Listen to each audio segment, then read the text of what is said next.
আসসালামু আলাইকুম এভরিওয়ান। রুই মাছের তো অনেকগুলো রেসিপি ট্রাই করেছেন, বাট এইভাবে একবার বানিয়ে দেখুন। তো প্রথমে আমি একটা পেস্ট তৈরি করে নিব। এখানে নিয়েছি 1 কাপ আস্ত পেঁয়াজ, আর দিচ্ছি 2টা বড় সাইজের টমেটো আর 2 পিস কাঁচামরিচ।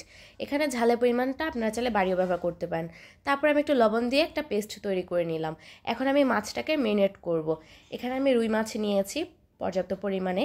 এর মধ্যে আমি দিয়ে দিব হচ্ছে স্বাদমতো কিছুটা লবণ, আর দিব হচ্ছে 1 চামচ হলুদের গুঁড়ো, 1 চামচ মরিচের গুঁড়ো দিয়ে খুব ভালোভাবে এটাকে মাখিয়ে রাখবো 1 ঘন্টার জন্য। 1 ঘন্টা পরে এটাকে আমি ভাজতে চলে যাব। এখন আমি মাছগুলোকে ভেজে নিব। এখানে আপনাদের অবশ্যই মাছগুলোকে কিন্তু একটু লাল করে ফ্রাই করে নিতে হবে। মাছগুলোকে যত ভালোভাবে ফ্রাই করা হবে এটা কিন্তু রান্নার পরে খেতে ততটাই সুস্বাদু হবে। এখন আমি মাছগুলোকে তুলে নিব, যেহেতু ফ্রাই করা হয়ে গিয়েছে। আর এই তেলটার মধ্যে আমি গ্রেভিটা তৈরি করব। আমি যে পেস্টটা তৈরি করেছিলাম সেটা দিয়ে নিলাম, আর দিলাম 1 টেবিল চামচ আদা রসুন বাটা, 1/2 চামচ মরিচের গুঁড়ো, 1/2 চামচ হলুদের গুঁড়ো। এখন সময় নিয়ে ভালোভাবে এটাকে কষাবো যতক্ষণ পর্যন্ত এটা থেকে তেলটা ছেড়ে না আসে। আর আমি এখানে দিয়েছি কিন্তু ফুড কালার।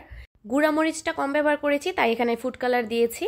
আর দিচ্ছি হচ্ছে ধনে গুঁড়ো 1 টেবিল চামচ আর 1/2 চামচ জিরা গুঁড়ো, আর দিচ্ছি 1/4 কাপ টক দই দিয়ে একটু পানি দিয়ে আমি ভালোভাবে এটাকে কষিয়ে নিব যতক্ষণ পর্যন্ত পানিটা শুকিয়ে না আসবে আর মশলাটা থেকে তেলটা ছেড়ে না দিবে।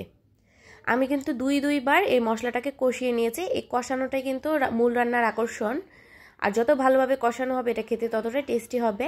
আর এই পর্যায়ে আমি 1 কাপ পানি দিয়েছি এর মাছটাকে রান্না করার জন্য। যখন ফুটতে শুরু করবে তখন আমি মাছগুলোকে দিয়ে নিব। রুই মাছের এই মশলা কারিটা খেতে কিন্তু অনেকটাই সুস্বাদু হয়।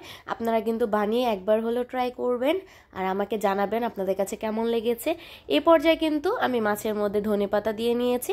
আপনারা চাইলে এখানে কাঁচামরিচের কুচিটাও ব্যবহার করতে পারবেন। ব্যাস, তাহলে রেডি হয়ে যাবে এই রুই মাছের মশলা কারি। এই রুই মাছের মশলা কারিটা দেখতে যতটা সুন্দর হয়েছে এটা কিন্তু খেতে ঠিক ততটাই মজা ছিল। তো আমি এখন রান্না শেষ হয়েছে তাই সার্ভ করে আপনাদেরকে দেখিয়ে দিচ্ছি। রুই মাছ তো অনেকেই রান্না করে, কিন্তু আজ বানালাম একদম ঝরঝরে মশলা স্টাইলে, যা ভাতের সঙ্গে খেলে মনটাই ভরে যাবে। সিম্পল উপকরণ আর একটু ধৈর্য দিয়েই তৈরি হয়ে গেল আমার এই আজকের রেসিপি রুই মাছের মশলা কারি।